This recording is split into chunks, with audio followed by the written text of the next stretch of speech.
You know how they say the woods are quiet at night? That's a lie. The woods are never quiet. They are just holding their breath. 3 years ago, I took a solo camping trip to the deepest part of Blackwood Ridge, deep in the Washington state wilderness. I wanted isolation. I wanted that specific, heavy silence you only find miles away from the nearest paved road. By 2 a.m., the fire had died down to a dull, pulsing orange glow.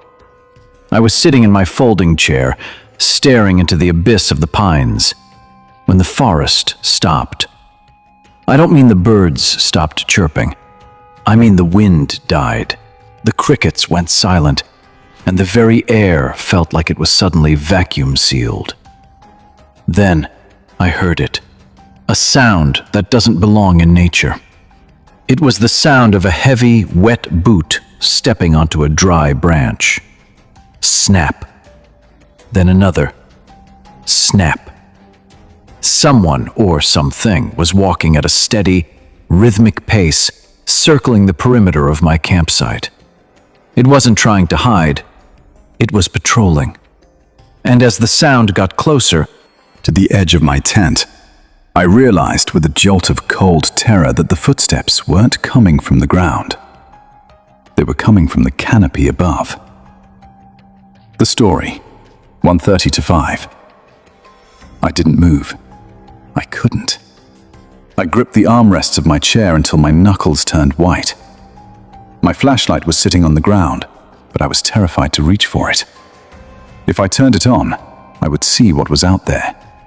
If I didn't, I could pretend it was just a bear or a stray dog. But bears don't pace in perfect bipedal circles. The footsteps moved from the branches above me to the clearing behind my tent. The smell hit me next. Not the earthy scent of pine or damp soil, but the sharp, metallic tang of ozone and old, stagnant water. I finally worked up the courage to grab my flashlight. I clicked it on, spinning toward the sound, the beam cutting through the thick mountain fog. Nothing. Just empty trees and the swaying shadows of the ferns. I let out a jagged breath, convinced my mind was playing tricks on me. But as I turned to head back toward my tent, I froze. My flashlight beam hit the trunk of a massive cedar tree about 10 feet away. Carved into the bark, freshly bleeding sap, were 5 long, jagged gouges. Marks that looked like fingers had been dragged through the wood with enough force to rip it apart. Then I looked up. I saw them. Not a ghost in the traditional sense, but something darker. Perched nearly 20 feet up in the cedar were 2 pale, luminescent eyes. They weren't reflecting my light. They were emitting it. They were fixed on me with an expression of intense, hollow hunger. The creature didn't jump down. It started to unfold. It looked like a person, but its limbs were too long, joints snapping and clicking as it began to descend head first like a spider. I didn't wait to see the rest. I scrambled into my tent, zipped it shut, and huddled in my sleeping bag, shaking uncontrollably. I could hear it outside. It didn't growl. It didn't roar. It started to imitate me. It whispered in my own voice, "I want to go home." Over and over again, mimicking the exact tone I had used earlier that day when I complained about the hike. I stayed there until the sun hit the horizon. I didn't sleep. I just prayed. When the first light of dawn finally broke through the trees, the silence of the woods returned to normal. The birds began to sing again. I packed my gear in less than 3 minutes, left the tent behind, and didn't look back until I reached my truck. I never went back to Blackwood Ridge. But sometimes, when I'm lying in bed in my apartment in the city, and the room gets unnaturally quiet, I hear that same sound, a slow, rhythmic snap of a branch, right outside my bedroom window. And I know whatever was in those woods didn't stay there. It followed me home. The United States National Park Service covers over 84 million acres of wild, untouched land. Most people see towering pines, beautiful lakes, and a perfect weekend getaway. But those of us who wear the green uniform, we know the truth. We know that some parts of nature were never meant to be explored. My name is Logan. I was a seasonal park ranger at the Cascade Range in Washington State for 5 years. Today, I'm breaking my non-disclosure agreement to tell you why I quit, and why you should never, under any circumstances, set up a tent in Sector 4 after sunset. It was mid-October. The autumn air was freezing, and a heavy, thick fog had rolled in, reducing visibility to less than 5 feet. Around 9 p.m., a call came through the radio. A solo hiker named Thomas had missed his check-in. His last known GPS ping was right on the border of Sector 4, an area notorious for sudden equipment failures and unexplained disappearances. When I reached the coordinates, Thomas was gone. But his camp was perfectly intact. His sleeping bag was unzipped, his campfire was still smoldering, and his phone was sitting right on top of a log. No signs of a struggle, no animal tracks, just emptiness. But then, the wind stopped, completely. The kind of silence that makes your ears ring. That's when I heard it. From the darkness, just beyond the tree line, a voice called out. "Hey, over here! I'm lost!" My heart spiked. I raised my flashlight toward the sound. But as the beam cut through the fog, my blood turned to ice. The voice, it sounded exactly like me. It was my own voice, my own tone, repeating the exact same words. "Hey, over here. I'm lost." In the Ranger Academy, they teach you how to handle bears, wolves, and mountain lions. But they never prepare you for the unspoken rule of Sector 4. If the woods mimic your voice, do not answer. Do not run. And whatever you do, do not look up into the canopy. Because whatever is imitating you is waiting for you to make eye contact. I spent the next 4 hours locked inside my patrol truck, staring at the floorboards, covering my ears as my own voice circled the vehicle, begging me to come out. When the sun finally broke through the trees, the voice vanished. Thomas was never found.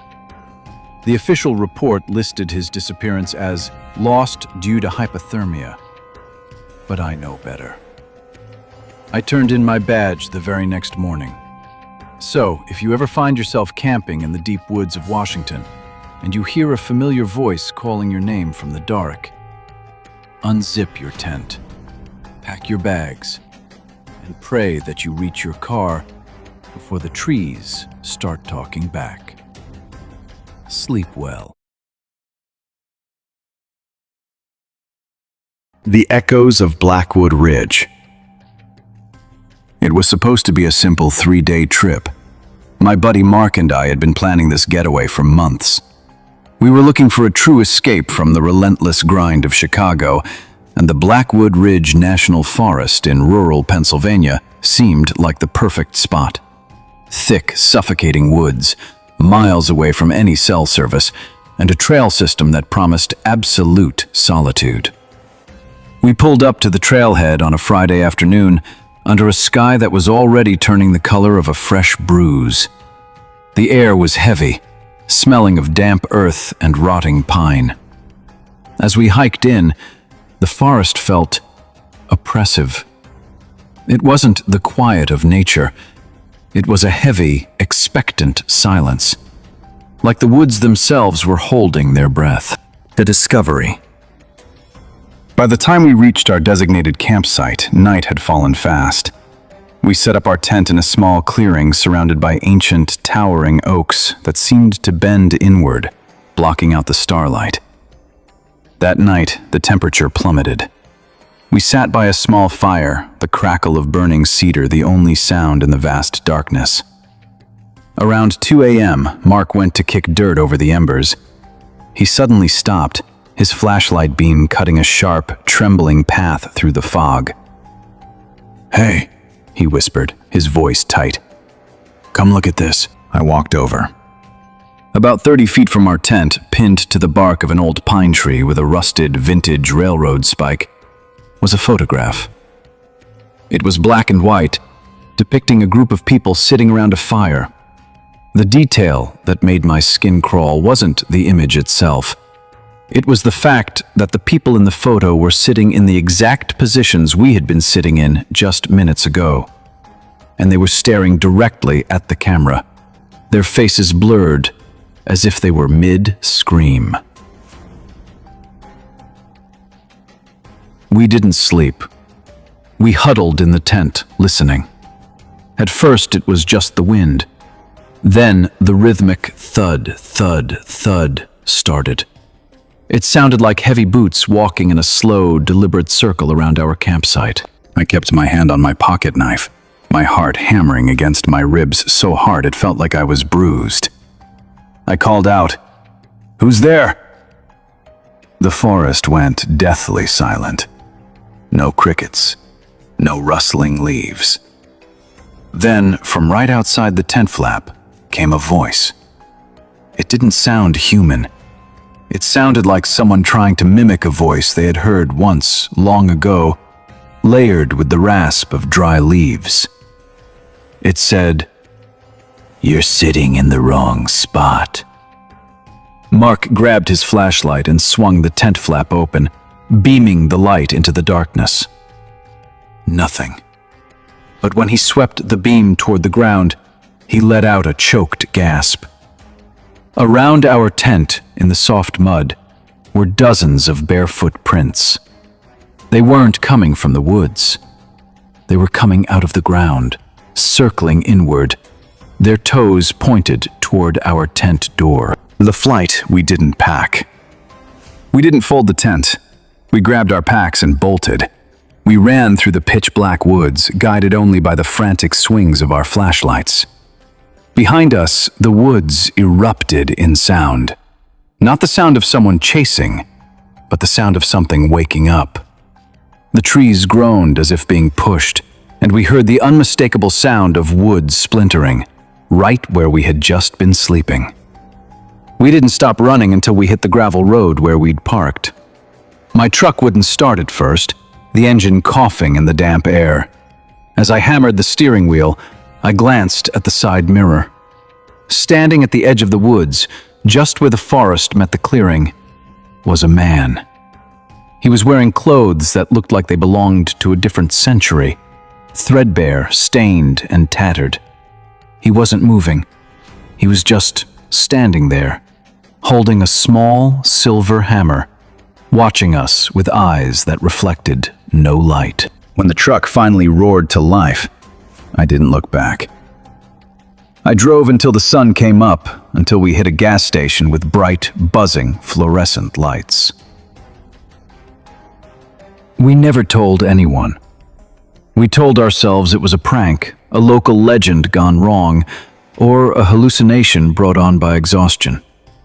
But a week later, back in my apartment, I found a small, rusted railroad spike inside my backpack. To this day, whenever I drive past a dense forest at night, I don't look into the trees, because I know that in the deepest parts of Blackwood Ridge, or maybe any woods, there are things that have been waiting a very long time for someone to walk into their clearing. And once they've seen you, they never truly let you leave.